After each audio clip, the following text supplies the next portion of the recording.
So, question 4 on page 438 talks about a couple of helicopters. It says that the position vector, so the position of two helicopters, x and y at time t seconds, are given by the formulae, and then there's two vector equations given there, which I'll write down in a second.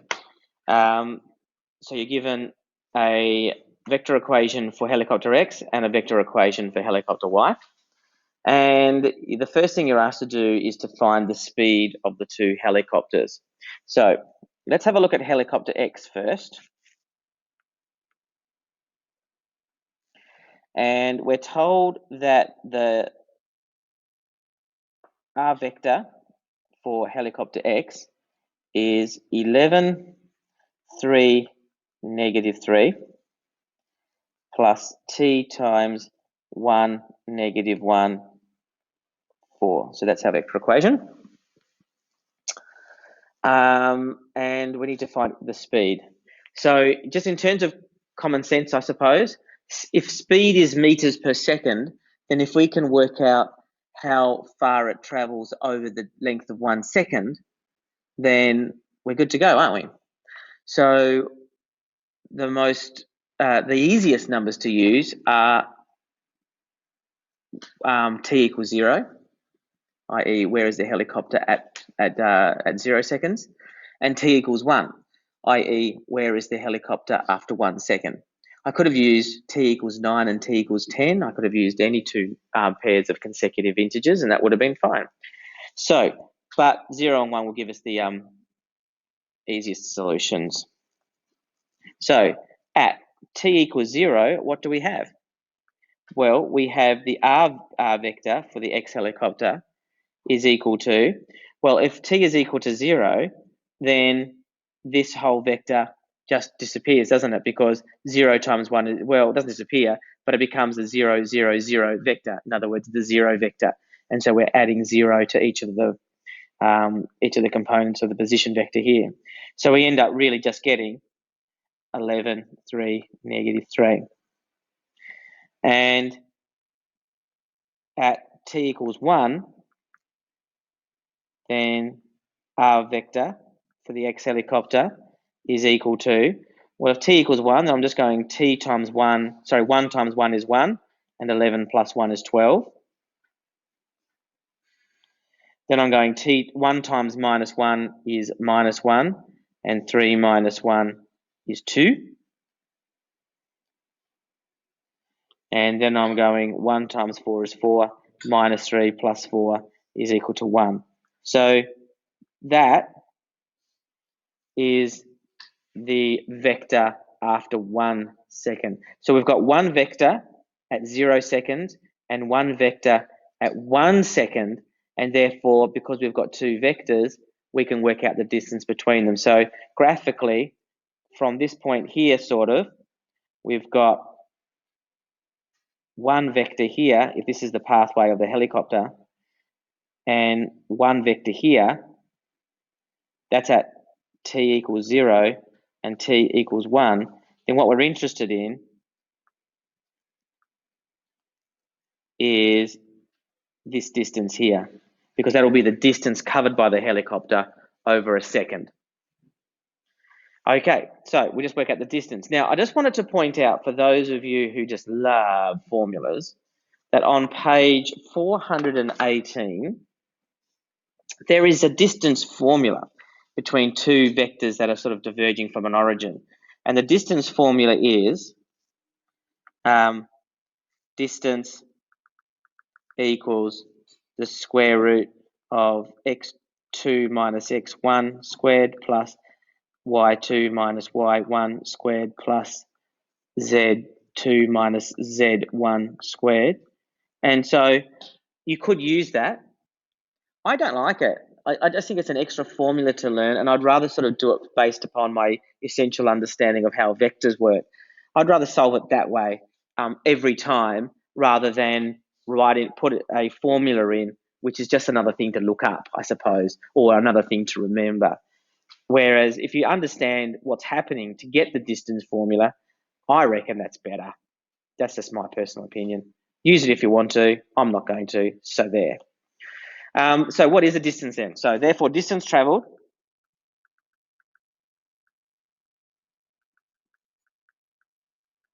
So looking at it from a vector perspective, we can see that this distance travelled here, in relation to the two vectors that we do know, we could get this vector by travelling down this vector and then travelling up that vector.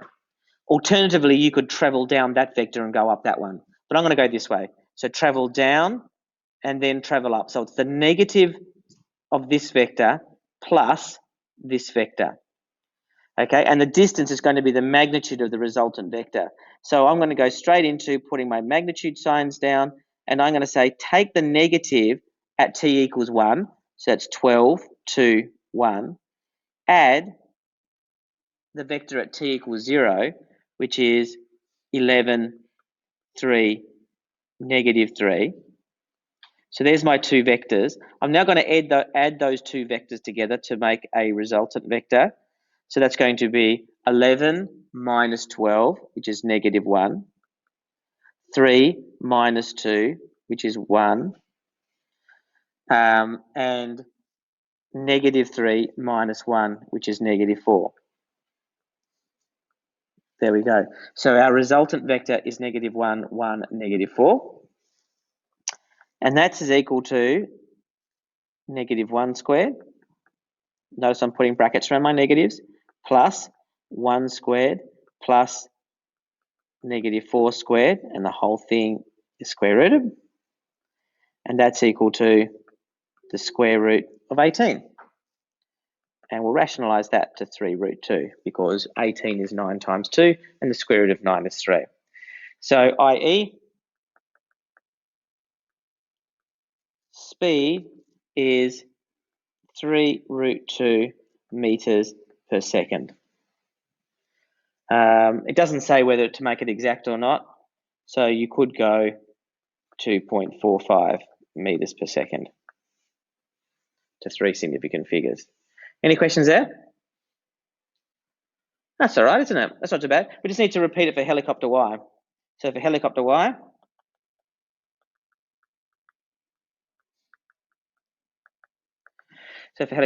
we have the R vector for the Y helicopter is equal to 1, negative 7, and negative 2, plus T times 2, 1, 9. I'll go through this one a little bit faster now that we've sort of seen the same process here.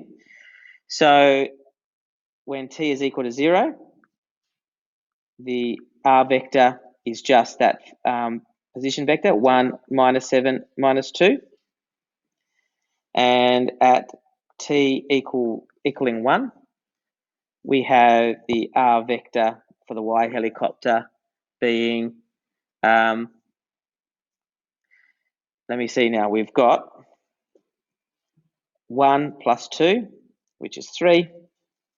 We've got minus 7 plus 1, which is minus 6. And we've got minus 2, we've got minus 2 plus 9, which is equal to negative 7. Let's get rid of that little dot there so it's not confusing. Okay, so that's our two position vectors, I suppose, over the course of 1 second. So I'll do the same thing with distance. Therefore, distance travelled over 1 second is 1 minus 7 minus 2.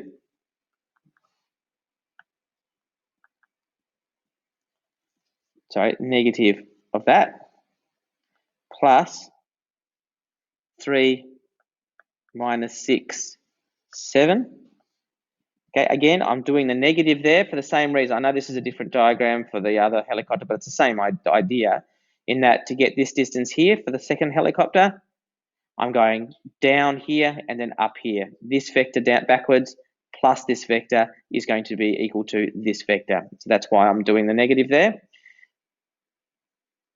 And that is equal to, so 3 minus 1 is 2, minus 6 minus negative 7 is plus 7, so we're left with 1. And 7 minus negative 2 is 7 plus 2, so it's 9. So we have a vector of 2, 1, 9. And then I will square the components. They're all positive, so I don't need any brackets, like so. And that gives me the square root of 86 as being my final answer there, which I don't think can be rationalized. I don't think there's any square number that will go into it. And again, we can conclude, i.e. speed is the square root of 86 meters per second, or what have I got here? 9.27 meters per second to 3 significant figures. Right, I'll need to move slides in a second to do the next 2 parts in 5 minutes, which I can do. Does anyone have any questions before I move on?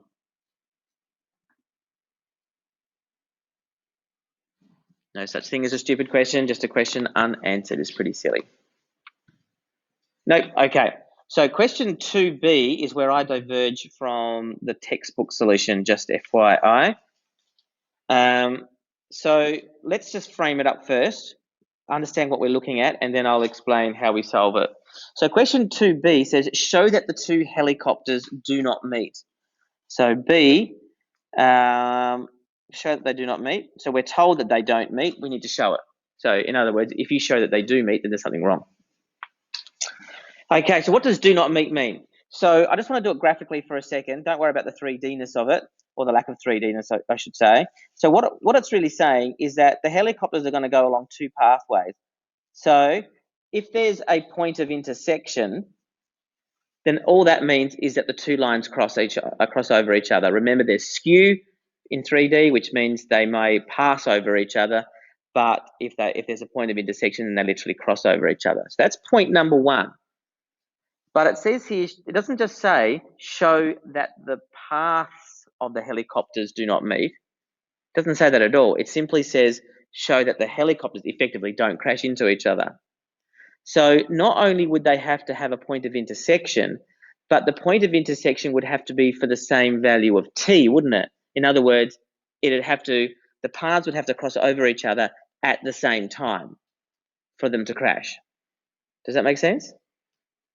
So we need both of those things. So keeping that in mind, this is what we're going to do. So I'll just put that in there, at the same time. So we'll just write that as a little expression there. Okay, for helicopters to meet. No, I'll just do it slightly differently actually. I'll say if the helicopters meet,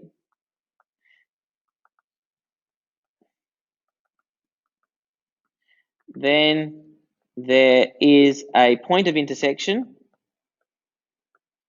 for some value of t. Is that okay? There's a point of intersection for some specific value of t. That's what that means. So the way I'm going to show that they don't meet is prove the converse is not true.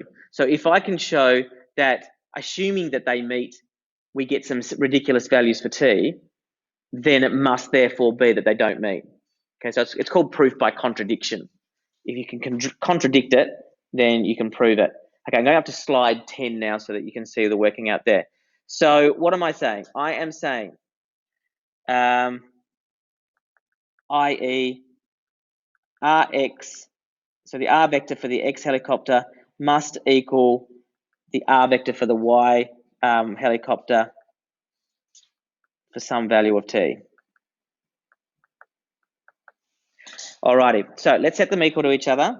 So we've got 11, 3, negative 3, plus t times 1, negative 1, 4, equals 1, negative 7, negative 2, plus t times 2, 1, 9. So I'm just setting them equal to each other, and I'm allowing t to be exactly the same on both equations because I know it has to be at the same time.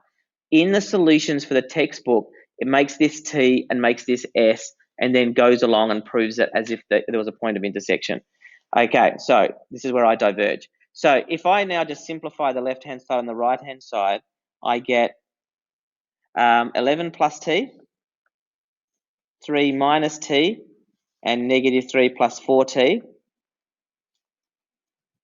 equals 1 plus 2t, minus 7 plus t, and minus 2 plus 9t. Okay, so I've got a vector on the left-hand side and I've got a vector on the right-hand side. So rather than equating all three components, I'm now just going to do it one at a time, and you'll see why in a second. So equating the x component, I get 11 plus t equals 1 plus 2t. Now, if I subtract t from both sides and subtract 1 from both sides, I will get 10 on the left-hand side and t on the right-hand side. So I get 10 equals t. Now, if I equate the y component,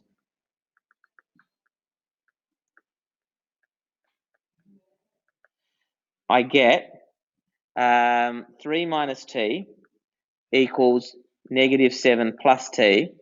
Now, if I add 7 to both sides, I get 10. And if I add t to both sides, I get 2t. And therefore, I get t is equal to 5. Okay, so what does that mean? That means that if the two vectors were equal, I would have different values for t for the x and y component. Okay, that's all I need to say. Since value for t is different,